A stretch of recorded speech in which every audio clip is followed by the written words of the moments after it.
இது ஒரு அன்பான தருணம், அழகான தருணம். அன்பும் கருணையும் தானே எல்லாத்துக்குமே அடிப்படை. இது ரெண்டுமே இருக்கிற மனசு தானே தாய் மனசு. நம்ம தமிழ்நாட்டு மண்ணும் அப்படிப்பட்ட ஒரு மண்ணு தானே, தாய் அன்பு கொண்ட மண்ணு தானே.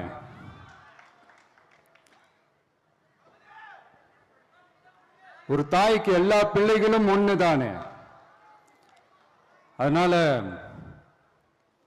பொங்கல், தீபாவளி, ரம்ஜான், கிறிஸ்மஸ்னு இந்த மாதிரி எல்லா பண்டிகைகளும் எல்லாரும் சந்தோஷமா ஷேர் பண்ணிக்க கூடிய ஒரு ஊரு தானே நம்ம ஊரு.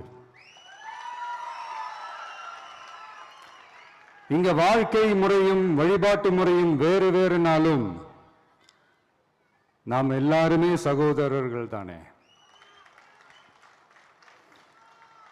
அதனாலதான் நம்ம அரசியலுக்கு வந்ததுக்கு அப்புறம் கடவுள் நம்பிக்கை உண்டுன்னு அறிவிச்சது ஏன் தெரியுமா? உண்மையான நம்பிக்கை தான் நல்லிணக்கத்தை விதைக்கும், மற்றவங்களோட நம்பிக்கையை மதிக்க சொல்லி தரும். எஸ், அப்படிப்பட்ட ஒரு நம்பிக்கை இருந்துட்டாலே போதும், எப்பேற்பட்ட ஒரு பிரச்சனைகளையும் ஜெயிக்கும். அது மட்டும் இல்ல, அப்படிப்பட்ட அந்த நம்பிக்கையோட ஸ்ட்ரென்த்தை பத்தி சொல்றதுக்கு பைபிள்ல நிறைய கதைகள் இருக்கு. அதை படிக்காதவங்க படிச்சு பாருங்க. அதுல குறிப்பா உன்னை பத்தி சொல்லணும்னா,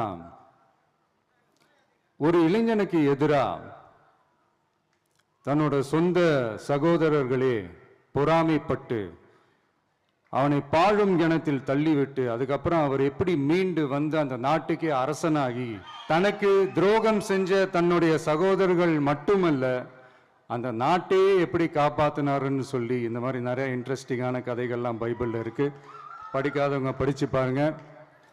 அந்த குறிப்பிட்ட கதை யாரை பத்தின கதைன்னு நான் சொல்லி தெரிய வேண்டிய அவசியம் இல்லைன்னு நினைக்கிறேன். அது உங்க எல்லாருக்குமே நல்லா தெரியும். ஸோ இப்படிப்பட்ட கதைகள்லாம் நமக்கு எதை உணர்த்துது அப்படின்னா, கடவுளுடைய அருளும்